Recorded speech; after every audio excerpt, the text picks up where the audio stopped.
Everything you think you know about my private life is built from the outside looking in, from photographs, from public appearances, from moments that were designed to be seen and therefore could never fully represent what was actually happening behind them. The world has constructed a version of Hamdan that is comfortable and admirable and easy to understand.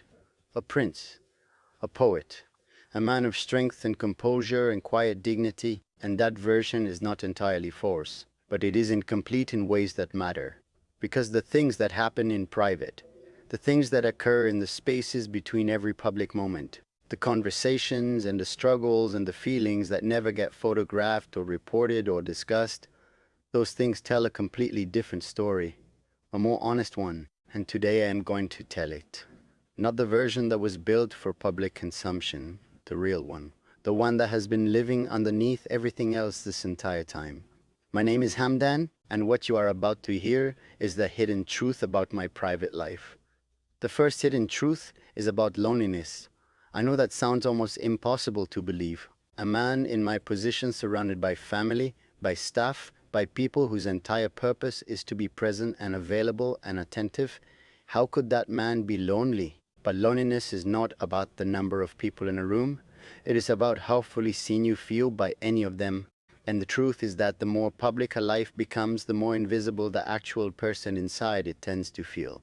Because every interaction begins to carry a layer of performance, of expectation, of the awareness that you are being observed and therefore you must be a certain way. And after enough years of that, you begin to forget what it feels like to simply exist without editing yourself for whoever is watching. That forgetting is its own kind of loneliness, and it is one I carried for a very long time before I found someone who made me feel like I could finally put it down.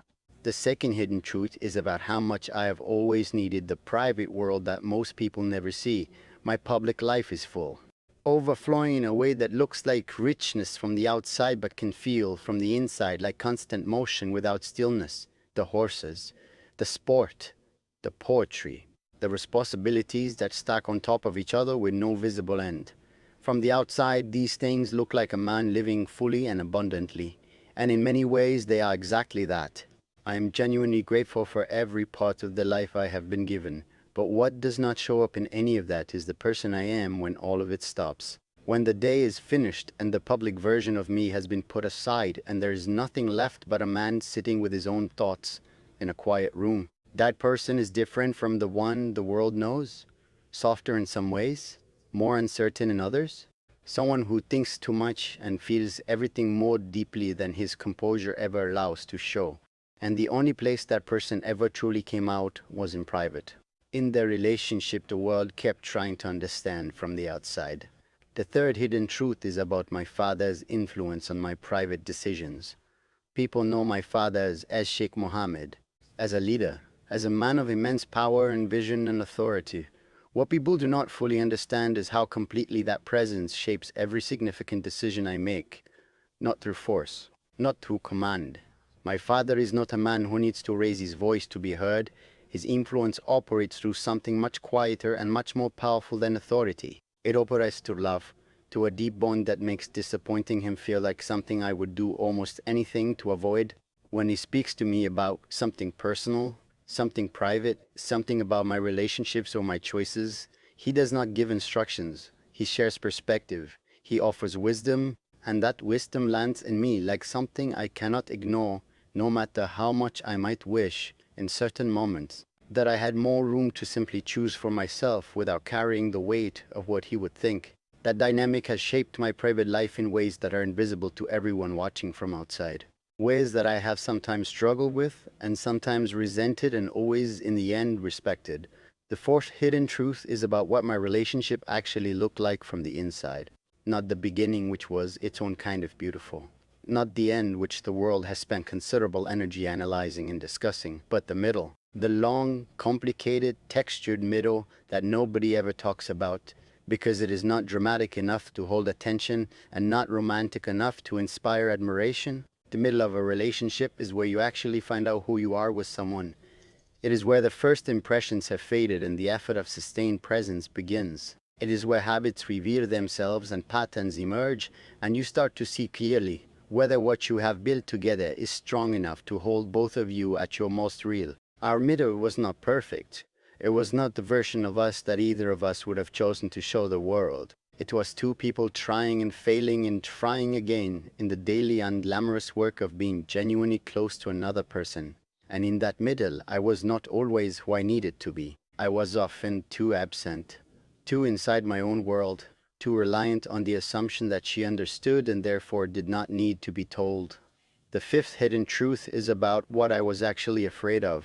Because underneath all of the composure and the strength and the image of a man who moves through his life with certainty, there has always been a layer of fear that very few people have ever seen. The fear of being known too completely, of allowing someone close enough that they could see everything, including the parts I've never been fully comfortable with in myself.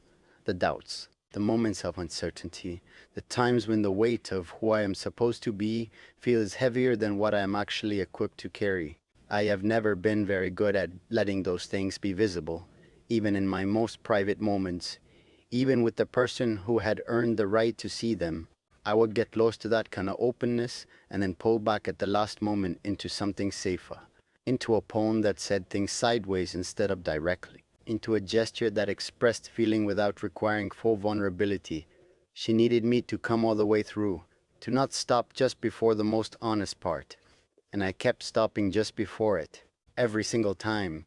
And that habit cost me more than I knew it was costing me while it was happening. The sixth hidden truth is about the role of public life in destroying private peace. I do not say this as a complaint.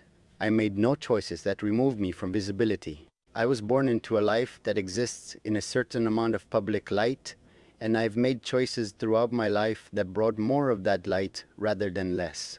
But what I never fully anticipated was the specific damage that visibility does to the private moments that need protection most. Things I said in poetry that were meant for one person became conversations for thousands. Moments that should have lived only between two people became subjects of debate and interpretation and opinion from people who had no part in them. And every time that happened, it did not just intrude on my privacy.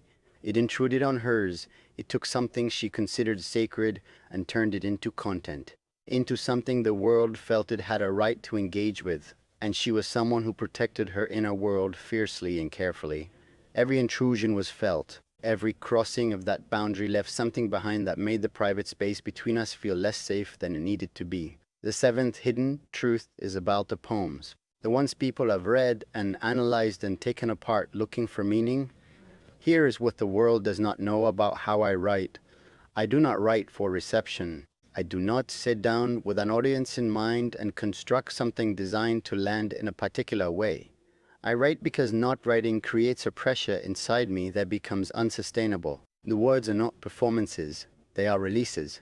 And when I release certain words during certain periods of my private life, I was not making announcements or sending coded messages or trying to communicate something to the world. I was simply trying to survive the weight of what I was feeling by giving it somewhere to go. The fact that those releases happened publicly and were received and interpreted and responded to in ways I did not intend was something I have genuinely struggled with, because the gap between what I meant and what was received was sometimes so wide that the words I wrote to express something true ended up creating a story that was not true at all. And that story did real damage to real things that mattered enormously to me.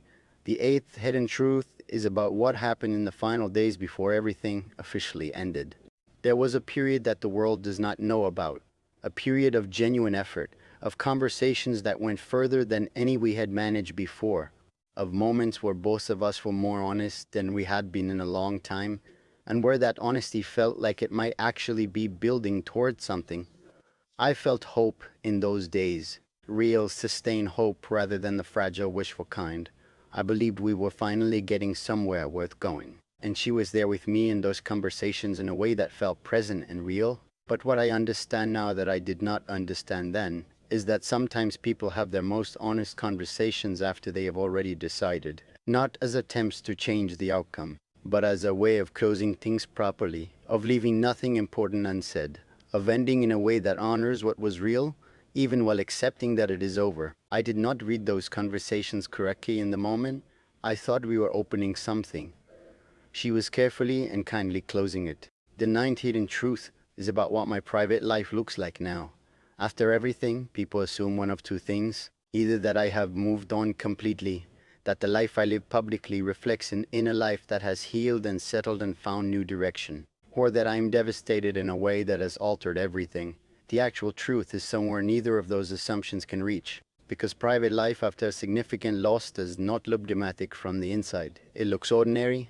The days continue, the responsibilities continue, the horses and the desert and the poetry and the mornings all continue. And within all of that continuation, there is simply a permanent awareness of something that used to be present and is no longer. Not grief exactly, not devastation, just an absence that has become part of the landscape, something you stop expecting to disappear and start simply learning to live around.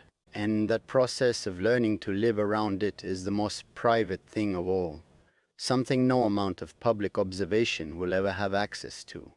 The final hidden truth is the simplest one, and perhaps the most important.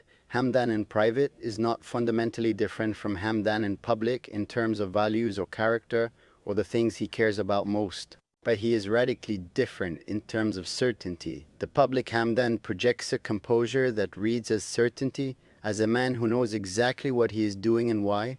The private Hamdan has spent a significant portion of his life deeply uncertain about the things that matter most personally, about how to love someone without inadvertently diminishing them, about how to be fully present when the demands of a large life keep pulling attention in every direction, about how to be vulnerable in the ways that real intimacy requires when vulnerability has never felt like something a man in his position is permitted to fully access.